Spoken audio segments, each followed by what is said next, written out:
Pedro Abílio, um abraço, boa noite. Abraço, boa noite para você, Cirilo, para o Panzi e para todo mundo que se liga com a gente na turma do bate-bola. O Atlético já está em Belo Horizonte e amanhã inicia a preparação para o jogo contra o Ceará. Hoje um pequeno descanso para os jogadores que saíram de madrugada da Colômbia, depois do Equador, na verdade, né? Depois dessa vitória que foi esse empate, né? O gol no finalzinho que acabou dando um alívio ao Atlético e joga por uma vitória simples na semana que vem em casa para se classificar na Sul-Americana. Vou começar falando pela própria Sula, viu, Cirilo? Porque na terça tem esse jogo da volta, o Atlético já comercializando os ingressos para a partida de terça-feira na Arena MRV, com muita expectativa com relação a quem vai substituir o Gustavo Scarpa, né? Ele estará suspenso no jogo da volta da fase semifinal da Sul-Americana, levou o terceiro cartão amarelo ontem. Por outro lado, terá o retorno do Fausto Vera, o argentino que suspenso não atuou na partida de ontem. Vamos observar também para o fim de semana, viu, Cirilo? O jogo contra o Ceará neste sábado às 4h da tarde na Arena MRV, o que o Sampaoli vai dar de respostas sobre a recuperação do Alexander. Ontem o Alexander elogiado, né, e esteve no banco de reservas, está fazendo um processo de recuperação já há algum tempo, ele que vem sendo desfalque porque estava no departamento médico. Com exceção a essas peças, o Atlético não deve ter muita coisa diferente para essa sequência de 2 jogos em casa, não. Isso porque o técnico Sampaoli disse ontem que pretende escalar sim um time forte, um time principal para enfrentar o Ceará, sabe dos riscos que o Atlético corre no Campeonato Brasileiro neste momento e pretende, né, colocar o time que for possível, fisicamente falando. Claro que são coisas para ele observar nestes 2 dias de atividade.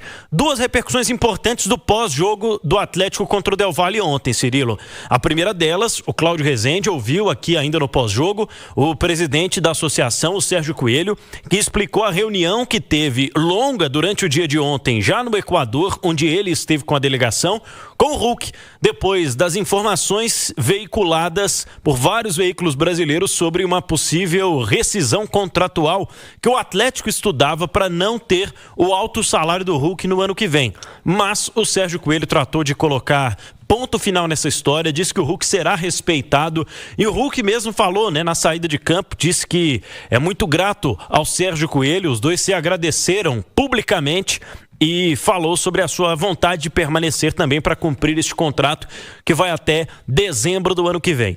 A outra situação, Cirilo, é o VAR. Que polêmica, hein? 6 minutos do primeiro tempo e o Patrick Mercado foi com a bola para dentro da área, dividiu com Juan Tressoldi, o árbitro deu pênalti depois de revisar o lance. O Atlético imediatamente havia se manifestado com o vídeo, com vários ângulos da jogada nas redes sociais, pedindo uma resposta da Conmebol. Depois, o próprio Juan Tressoldi, ainda na noite de ontem, publicou na sua rede pessoal sobre o lance, dizendo que foi uma vergonha, que não foi pênalti, que é chutado pelo adversário naquela oportunidade. E hoje, né, o VAR foi analisado pela Conmebol, que divulgou o áudio da conversa. Eu vou dar uma resumida aqui, viu, Cirilo? Quem quiser tem a transcrição completa traduzida pelo Henrique André lá no itatiaiosport.com.br. Primeiro, para esclarecer que ontem tínhamos na equipe o Carlos Betancur, colombiano, e aí o Eider Castro, também colombiano, estava na cabine no vídeo, e o seu assistente era o Yadir Acunha. São os que falam mais durante este áudio. Existe, nesse áudio liberado pela Conmebol, uma grande conversa, um diálogo mais extenso entre o auxiliar, o Yadir, e também o Eider, que é o VAR.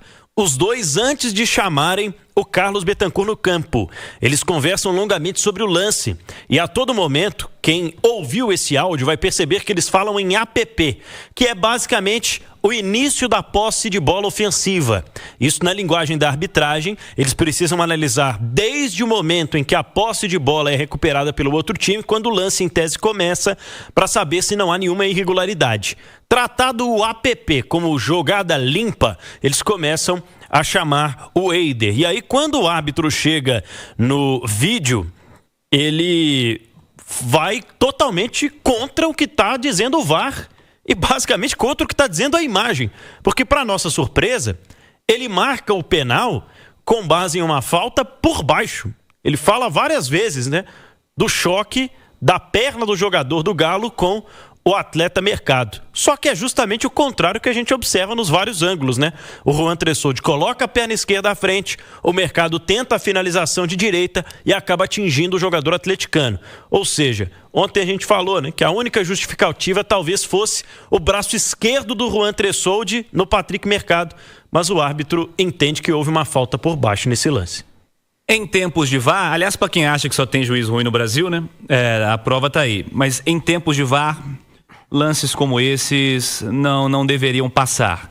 E eles continuam passando aqui e ali. O Atlético foi claramente prejudicado pela arbitragem ontem. O VAR tentou salvar o juizão não quis ser salvo e o Atlético levou um gol.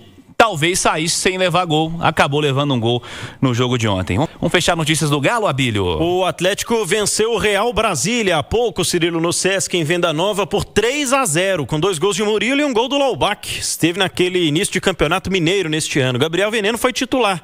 Copa do Brasil Sub-20. Próximo adversário será o Flamengo na fase oitavas de final. As datas base, de acordo com a CBF, para 29 de outubro e 5 de novembro. Real Brasília eliminado, sem marcar gols, inclusive, na competição. O Galinho segue, com a boa defesa do Pedro Cobra no segundo tempo e algumas atuações interessantes. Excelente, Abílio.